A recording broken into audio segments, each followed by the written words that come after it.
आज से field theory का कोर्स स्टार्ट करते हैं।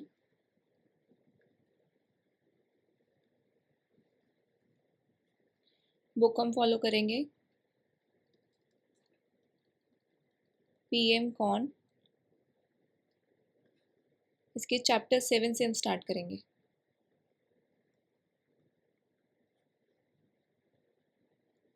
Section 7.1 fields and their extensions।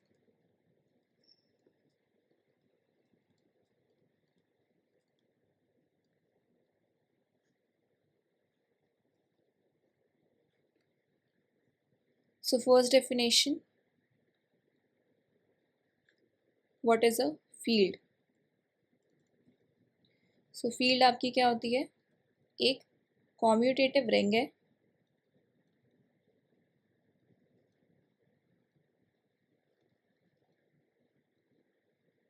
with unity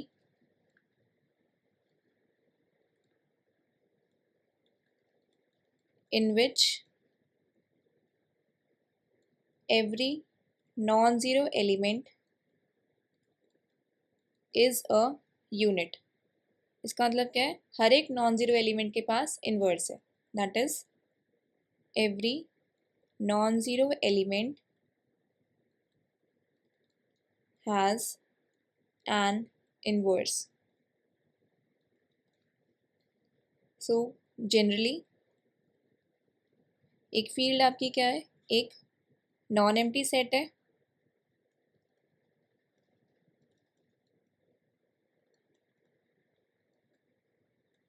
F with two binary operations।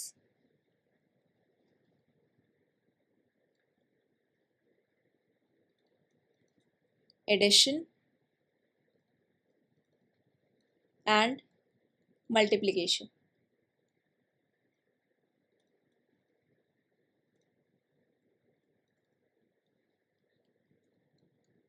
such that it satisfies the following properties।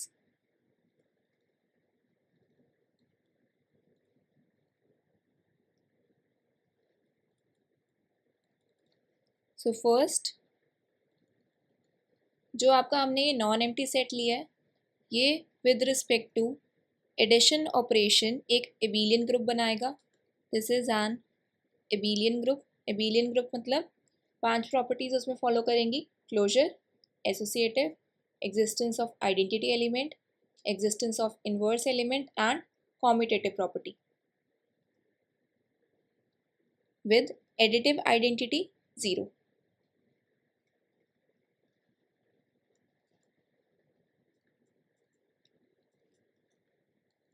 Second, जितने भी आपके इस सेट के नॉन ज़ीरो एलिमेंट्स हैं, मतलब F में से मैंने ज़ीरो वाला एलिमेंट हटा दिया, with respect to multiplication operation ये एक एबेलियन ग्रुप बनाएगा।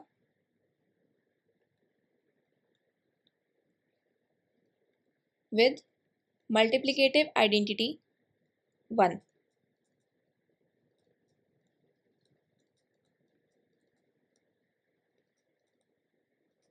इसमें से ज़ीरो हटाने का रीज़न बताओ कि मैंने ज़ीरो क्यों हटाया? हाँ, क्योंकि अगर मैं विद रिस्पेक्ट टू मल्टीप्लिकेशन जा रही थी तो अगर वहाँ ज़ीरो इंक्लूडेड था तो इन्वर्स में प्रॉब्लम आ रही थी। ज़ीरो का इन्वर्स एग्जिस्ट नहीं करता। थर्ड,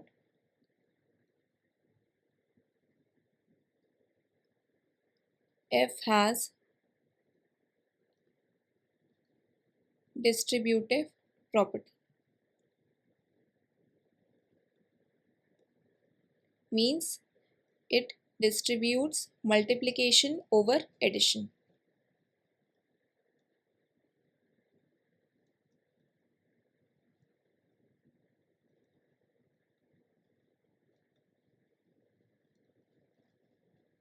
अगर ये सारी प्रॉपर्टीज आपकी फॉलो हो तब हम कहते हैं कि ये non empty set with these two binary operations forms a field। With respect to addition abelian group बनेगा। नॉन ज़ीरो एलिमेंट्स जो हैं इसके with respect to multiplication abelian group बनाएंगे और इसके पास डिस्ट्रीब्यूटिव प्रॉपर्टी होगी। रिमार्क,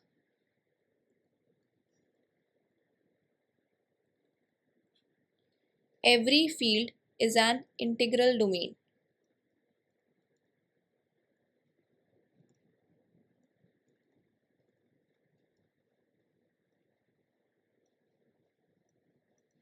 This means f आपको एक फील्ड गिवन है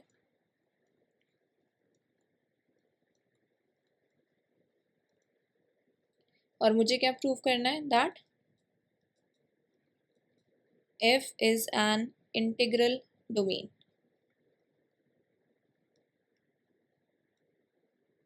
This means मुझे ये प्रूव करना है कि f के पास कोई भी ज़ीरो डिवाइसेस नहीं है।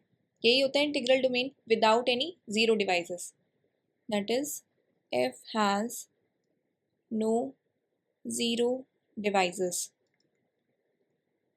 Means if AB is equals to 0, this implies either A is 0 or B is 0 for all AB belongs to F.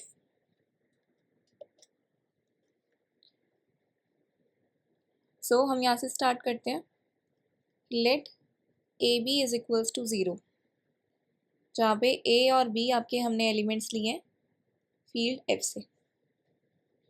Now if A is equals to 0, then we are done. यही तो condition बोली है मैंने without zero devices के लिए कि A B अगर equal to zero है then either A is zero और बी इज जीरो। अगर ए इक्वल टू जीरो मिल गया तो हमारी कंडीशन फुलफिल होगी, सो एफ आपका इंटीग्रल डोमेन बन गया। बट अगर ए आपका नॉन ज़ीरो है and we have A belongs to field F, F आपकी एक फील्ड है और मैंने क्या कहा है कि अगर ये फील्ड है तो इसके हर एक एलिमेंट का इन्वर्स एग्जिस्ट करता है। This means A is a unit in F. This implies there exists A inverse belongs to F such that A into A inverse is equals to 1 equal to A inverse A. Now आपके पास क्या था AB equal to 0, तो मैं क्या करूँगी यहाँ पे pre multiply by A inverse on both the sides.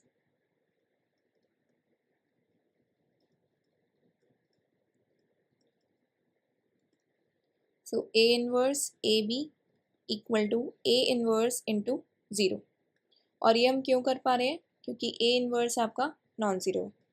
जब A नॉन ज़ीरो है तो ऑब्वियसली उसका इन्वर्स भी कैसा होगा, नॉन ज़ीरो होगा, इसीलिए ये हम स्टेप कर पा रहे हैं। Now by applying associative property A inverse A into B is equals to 0, because by applying associative property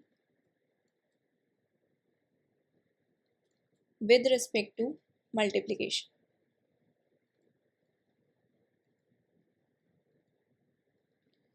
So this implies A inverse A क्या बनेगा, identity 1 into B equal to 0, so B is equals to 0। तो इस case में भी आपको क्या मिल गया, integral domain मिल गया। फर्स्ट केस था अगर ए बी इक्वल टू 0 है, A इक्वल टू 0 मिल गया, देन वी आर डन। अगर A नॉन ज़ीरो था तो आपके पास B इक्वल टू 0 आ गया, then also F has no zero devices. Thus, we get that for all AB belongs to field F such that AB is equals to 0 implies either A is 0 or B is 0. Hence, showed that F is an integral domain.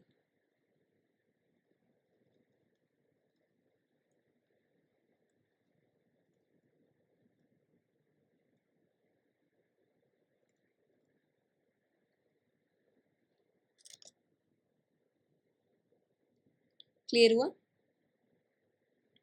Yes. Now some examples of field.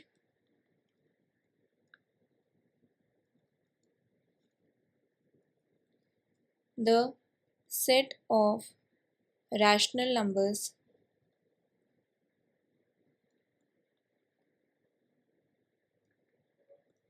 real numbers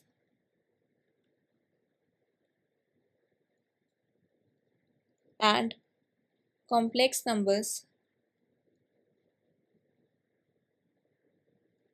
under the usual addition and multiplication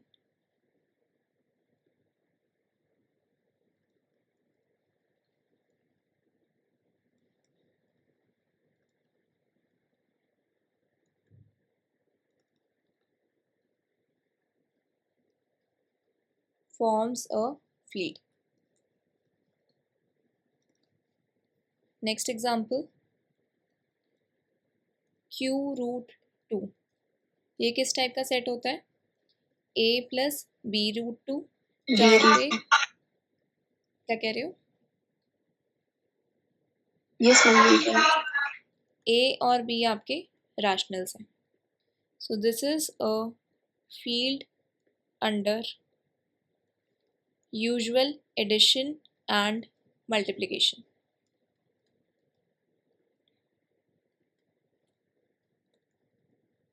So इसको हम field prove करते हैं. एक practice भी हो जाएगी field prove कैसे करते हैं.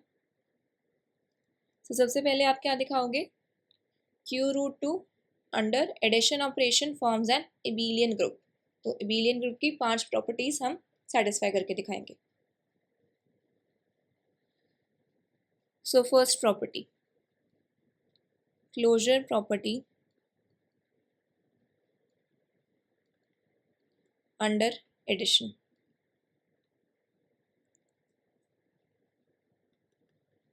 So उसके लिए आप क्या करोगे? दो एलिमेंट्स आप q रूट 2 इस सेट से पिक करोगे. Let a1 plus b1 root 2 a2 plus b2 root 2. और हम क्या करेंगे? इन दोनों का सम करते हैं. एडिशन करने पर again that element should belong to q root 2.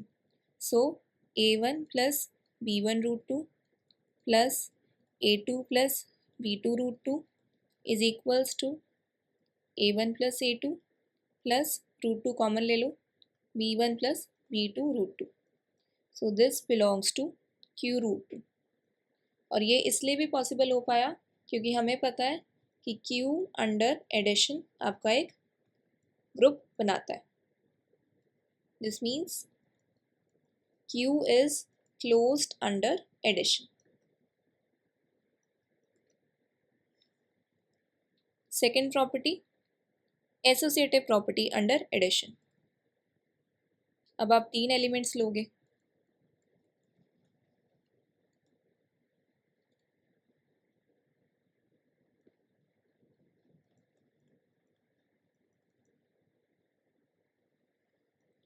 Late a1 plus b1 root 2 a2 plus b2 root 2 a3 plus b3 root 2. This belongs to q root 2. Then a1 plus b1 root 2 plus a2 plus b2 root 2 plus a3 plus b3 root 2. So इसमें अब आप क्या कर सकते हो? मतलब अगर simple manner में कहो, अगर 3 एलिमेंट्स होते थे तो a प्लस बी प्लस सी करें या फिर a प्लस बी प्लस सी, तो ये आपके सेम आने चाहिए. ये आपका एसोसिएटिव लॉ होता है. तो इसके अकॉर्डिंगली हम वर्क करते हैं. हम क्या कर देते हैं, यहाँ पे सारे के सारे सम है तो उसे बस ब्रैकेट्स का ही चेंज करना है. तो a1 plus a2 plus a3 कर दो plus b1 plus b2 plus b3 root 2. So this is equal to a1 plus b1 root 2 plus a2 plus b2 root 2 plus a3 plus b3 root 2. Clear हुआ? ऐसे समझ लो, ये एक element था a, ये दूसरा एलिमेंट था बी, ये आपका तीसरा एलिमेंट था सी, और मैंने यहाँ पे दिया क्या हुआ है ए प्लस बी प्लस सी, तो उसको मैंने चेंज करके लिख दिया है ए प्लस बी प्लस सी इस फॉर्म में। सो एसोसिएटिव प्रॉपर्टी भी आपकी होल्ड कर गई। और क्यों होल्ड कर रही है? क्योंकि rationals under addition associative law hold करते हैं।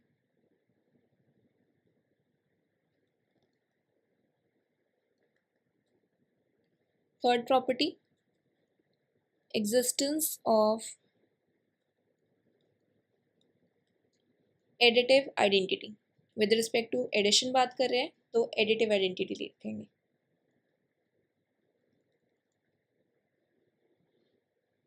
सो for all a plus B root two belongs to q root two, आपको एक एलिमेंट मिलेगा there exist 0 plus 0 root two equal to 0 which belongs to q root 2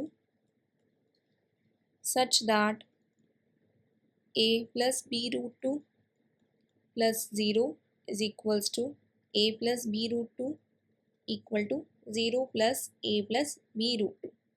because हमें करना क्या होता है एडिटिव आइडेंटिटी के लिए कि कोई भी अगर मान लो आपके पास ग्रुप जी होता, उससे कोई एलिमेंट है, तो इस एलिमेंट में मैं ऐसा क्या ऐड कर दूं कि मुझे सेम एलिमेंट मिल जाए, तो हम क्या क्या ऐड करेंगे ज़ीरो। तो ज़ीरो आपकी बनती है एडिटिव आइडेंटिटी, और zero belongs to rationals is its additive identity.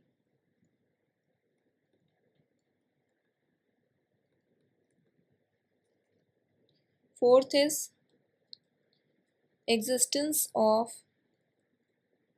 additive inverse।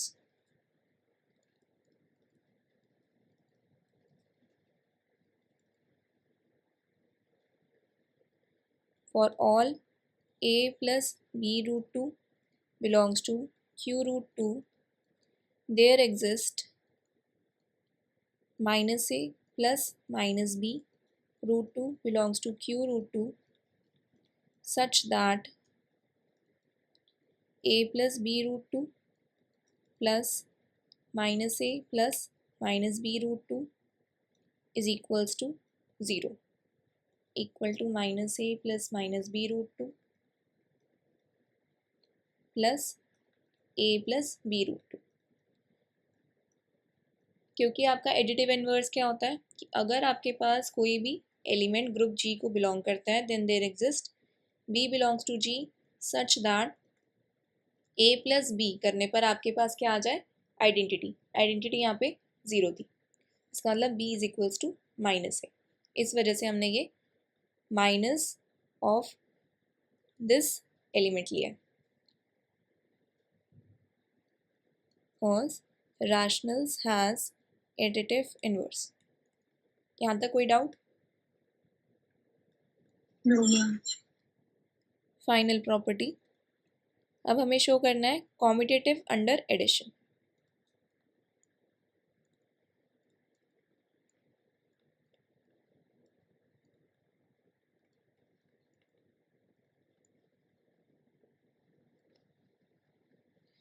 So for all a1 plus b1 root 2 a2 plus b2 root 2 this belongs to q root 2, we have a1 plus b1 root 2 plus a2 plus b2 root 2, this is equal to, इसको लिख सकती हूँ मैं a1 plus a2 plus root two common b1 plus b2 root 2, और फिर इसको further हम लिख सकते हैं a2 plus b2 root 2 plus a1 plus b1 root 2।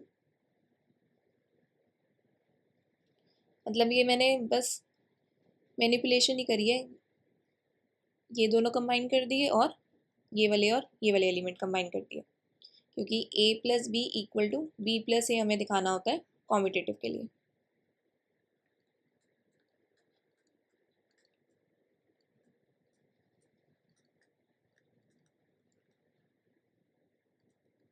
सो फील्ड के लिए जो पहली प्रॉपर्टी हमने सेटिस्फाई करानी थी कि Q√2 अंडर एडिशन आपका एबिलियन ग्रुप बनाएगा।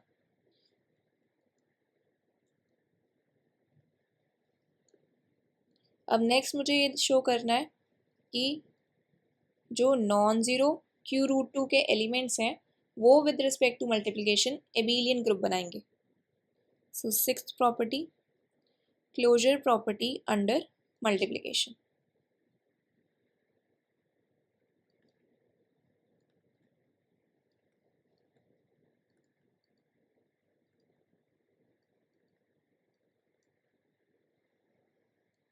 क्लेम भी मेंशन कर देते हैं एक बार,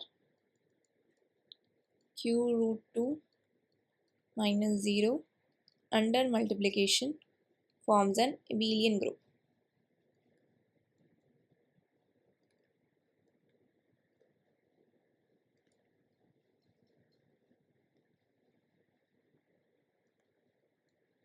So let a1 plus b1 root 2, a2 plus b2 root 2 belongs to Q√2 minus 0. Then इन दोनों का प्रोडक्ट कर दो।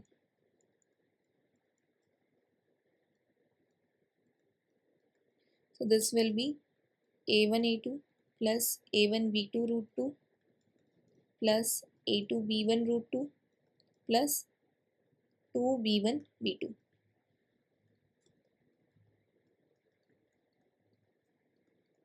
रूट 2 कॉमन ले लो, a1 b2 plus a2 b1. So again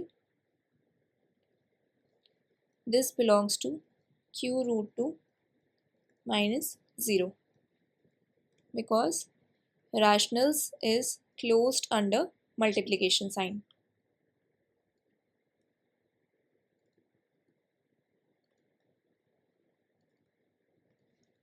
Seventh property, associative law under multiplication.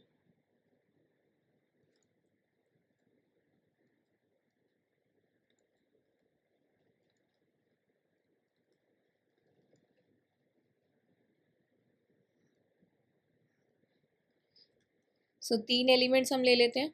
Late a1 plus b1 root 2, a2 plus b2 root 2, a3 plus b3 root 2 belongs to Q√2 minus 0. Then a1 plus b1 root 2, a2 plus b2 root 2 multiplied with a3 plus b3 root 2, यानी कि इन दोनों elements को multiply करके जो result आए उसको इससे multiply करें, या फिर पहले इन दोनों एलिमेंट्स को मल्टीप्लाई कर दे और फिर उस रिजल्ट को हम थर्ड वाले एलिमेंट से मल्टीप्लाई करें, तो ये आपका सेम रहेगा। सो एसोसिएटिव प्रॉपर्टी आपकी होल्ड कर गई।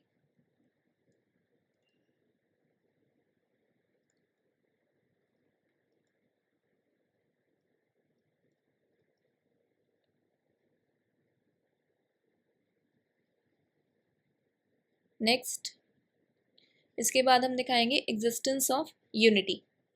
मल्टीप्लिकेशन में केस में आप आइडेंटिटी को यूनिटी बोलोगे, existence of unity.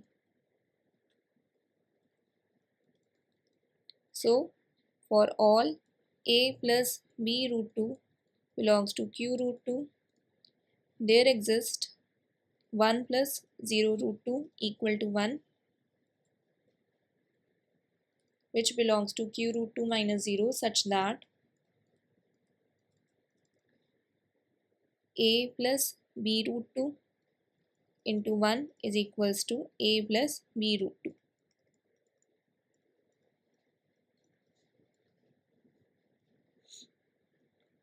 Because 1 is unity of rationals. Ninth property, existence of inverse element.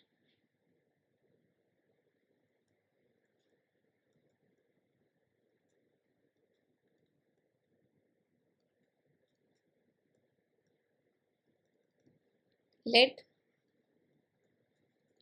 a plus b√2 belongs to q√2 minus 0। मतलब ये कैसे एलिमेंट में ले रही हूँ, नॉन ज़ीरो एलिमेंट ले रही हूँ। This is a non zero element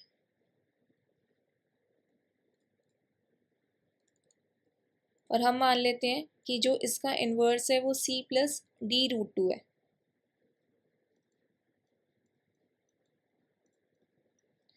this be the inverse of a+b√2।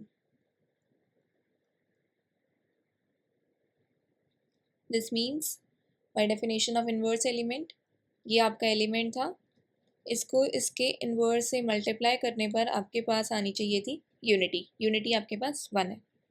अब इसको फर्दर सॉल्व करते हैं। उसके लिए मैं क्या कर सकती हूँ, pre multiply by a-b√2 on both sides. और ये मल्टीप्लाई भी कर सकते हैं क्योंकि a-b√2 आपका कैसा है, non zero. a-b√2 a+b√2 c+d√2 equal to a-b√2। अब इसको अगर मल्टीप्लाई करा इन दो ब्रैकेट्स को, a-b इंटू a+b वाली आइडेंटिटी के through, a² minus 2b² c+d√2 equal to a-b√2. So this implies c+d√2 is equals to a-b√2 divided by a² minus 2b²।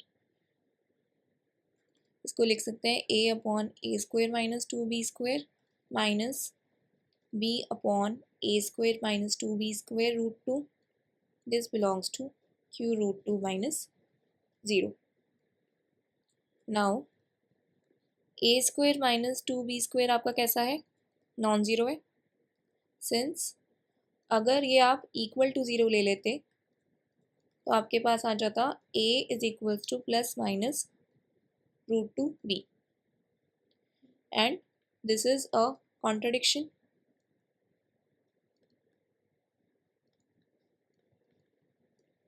As a belongs to rational. अगर आप ये ले लेते a² minus 2b² equal to 0 तो क्या फिर ये inverse defined रहता आपका,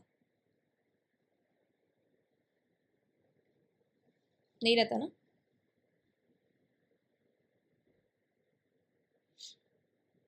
मैम मैम c+d√2 को हम a+b√2 नहीं लिख सकते, कट करके ऊपर से। कैसे कट करके, जैसे ऊपर वाले स्टेप में, कहाँ, हाँ जी मैम, इस वाले में। इसमें यस मैम, नीचे डिनोमिनेटर को a माइनस जैसे उसको ऊपर के लिखा था ना हमने, तो उसके दो ब्रैकेट बना ले फिर से। कट करके तो बिल्कुल भी नहीं लिख सकते क्योंकि a+b√2 मैंने एक एलिमेंट लिया है, उसका इन्वर्स ढूंढने की कोशिश की जा रही है ना। ये इन्वर्स है किसका, a+b√2 का।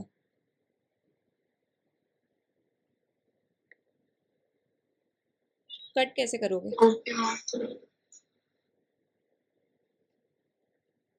ठीक है, कट नहीं कर सकते।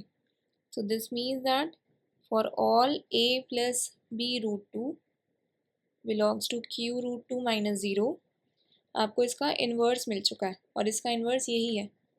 मैंने कहा ना ये इन्वर्स है इसका a+b√2 का।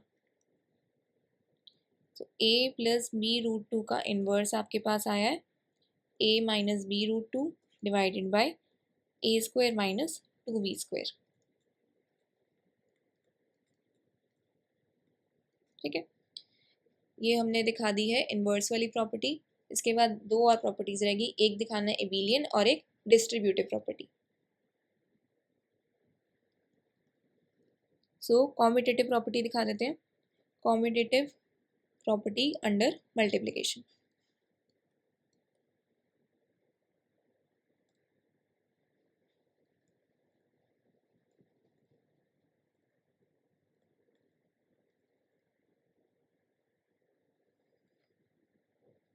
So for all a1 plus b1 root 2, a2 plus b2 root 2 belongs to q root 2, we have a1 plus b1 root 2 multiplied with a2 plus b2 root 2 is equals to a2 plus b2 root 2 multiplied with a1 plus b1 root 2, और rationals under multiplication commutative property hold करते थे.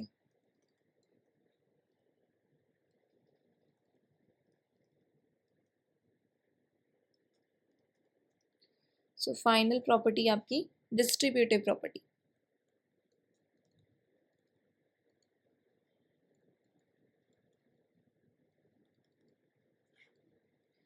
सो 3 elements हम ले लेते हैं.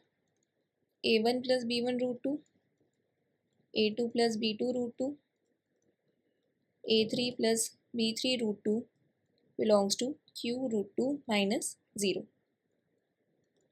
Then a1 plus b1 root 2,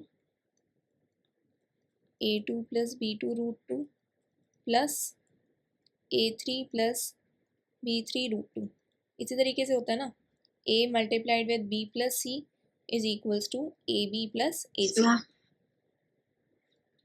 this is equal to a1 plus b1 root 2, a2 plus b2 root 2 plus a1 plus b1 root 2 multiplied with a3 plus b3 root 2. सो आपकी सारी की सारी प्रॉपर्टीज अब सेटिस्फाई हो गई. Hence q root 2 under addition and multiplication sign forms a field. Clear हो गया?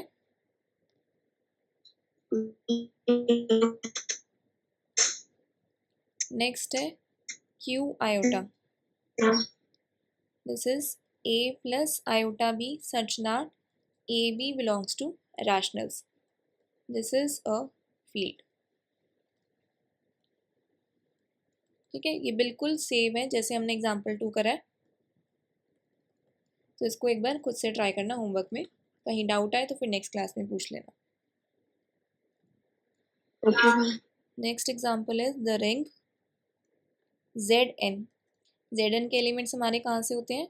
0 से लेकर n minus 1 तक. So this is a field if and only if n is prime. Zn आपका फील्ड तभी बनाएगा जब n प्राइम है, और अगर n प्राइम है तो Zn फील्ड बनाएगा. दोनों साइड से हमारे प्रूव करने हैं. सो फर्स्ट पार्ट,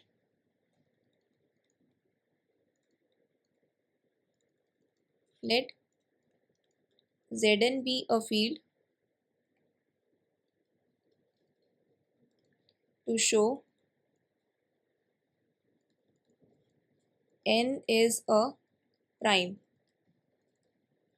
कॉन्ट्रडिक्शन से प्रूव करेंगे. If possible suppose that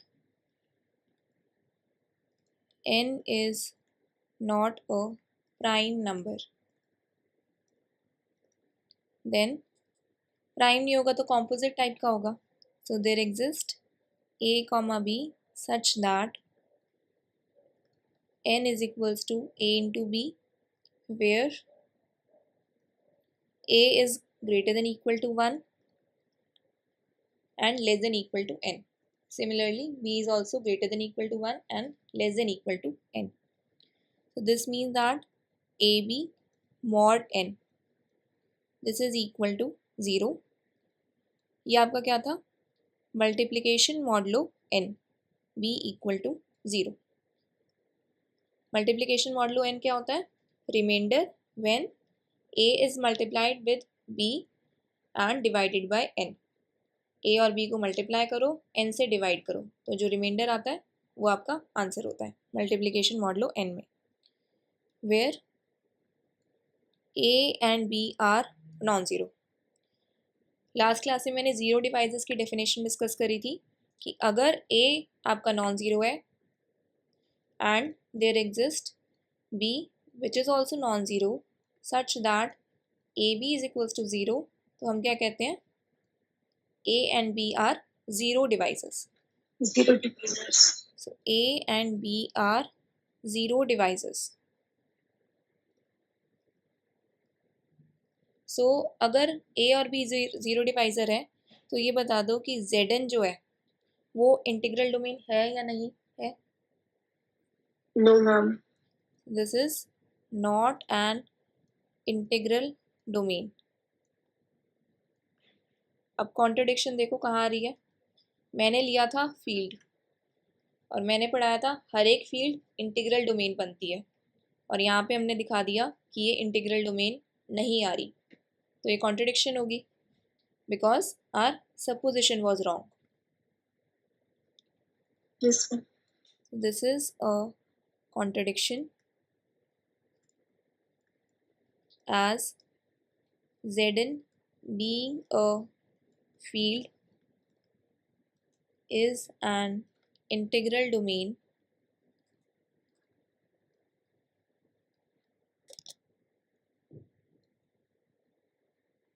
therefore our supposition that n is prime, n is not prime is wrong. Hence show that n is prime.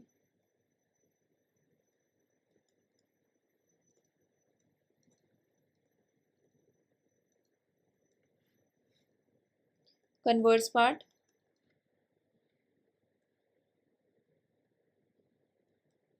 So converse में हम ये suppose करके चलेंगे that n is prime और prove करेंगे that Zn is a field. So let n be a prime number to show Zn is a field. So since Zn कैसा है आपका, फाइनाइट है. कल मैंने एक रिजल्ट बताया था कि every field is an integral domain but converse true नहीं है.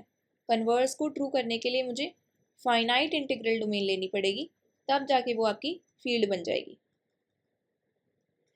ठीक है, तो Zn क्या है आपका, फाइनाइट है. So this means it is sufficient to show that Zn is a finite integral domain, तो वो फील्ड ऑटोमेटिकली बन जाएगी.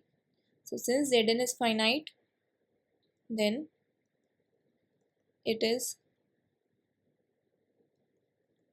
sufficient to show that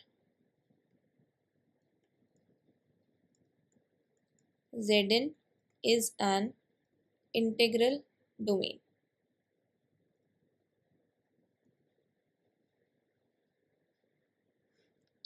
So since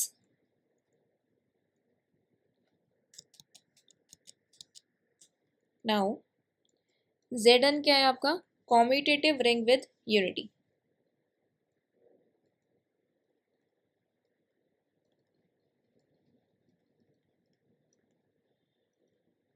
So let AB is equals to 0 where A and B belongs to Zn. So this implies that AB is a multiple of n. So this means n divides A into B. Now as n is a prime number,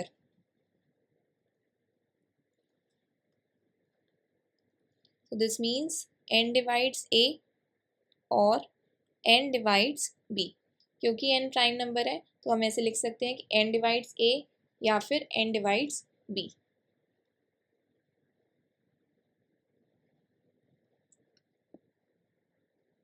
This means A is 0 or B is 0. This means Zn has no zero divisors. क्योंकि मैंने starting कहाँ से करी है, that a b is equals to 0 और आपके पास मिल गया है आइदर A is 0 और B is 0. This means Zn के पास कोई भी ज़ीरो डिवाइज़र नहीं है, और जब Zn के पास कोई भी ज़ीरो डिवाइज़र ना हो, it means it is a integral domain. Integral domain. Zn is an integral domain. So we know that a finite integral domain is a field.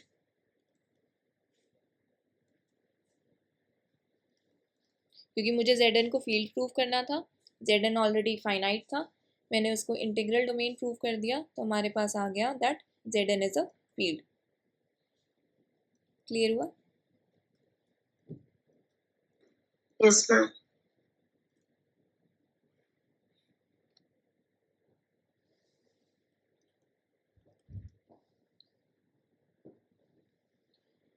Now recall that what is an ideal. So ideal, a subring A of a ring R is called an ideal of R if for every A belongs to R, मतलब ring में से हमने कोई element लिया है, sorry R belongs to R, ring में से हमने R एलिमेंट लिया, और सब रिंग से हमने एलिमेंट लिया है A belongs to A, both AR and RA. AR means ring का एलिमेंट राइट साइड से अप्लाई कर रहे हैं, तो ये है राइट आइडियल, लेफ्ट साइड से अप्लाई करेंगे तो left ideal. These are in A. और आइडियल टेस्ट आपका क्या होता था? That a non empty subset A of a ring R is an ideal of R if first A minus B belongs to A whenever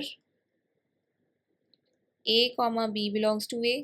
Second, AR comma RA, this belongs to A whenever A belongs to A, R belongs to R. ठीक है, इसके बाद से फिर next class में हम continue करते हैं. Okay ma'am.